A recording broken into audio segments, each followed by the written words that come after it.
Se tem coisa que está falta nos homens de hoje em dia, além de algumas coisas, né? É amor e respeito próprio. Você entende? Bom, meu amigo, nunca deve abrir mão de amor e respeito próprio. Você entende? Principalmente e horas que você está relaciona com uma mulher. Você entende? Vamos, aquela é que resume só na e mulher e relacionamento.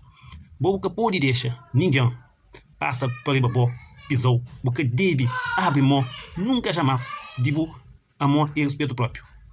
E se não está falando, é que a sua relação a relação, de repente, pode ser algum parente de boa, pode ser até mãe ou pai, amigo, ou pessoas no trabalho, você entende? Jamais, porque deve admitir falta de respeito com você entende? Tem que saber, põe o respeito para outras pessoas.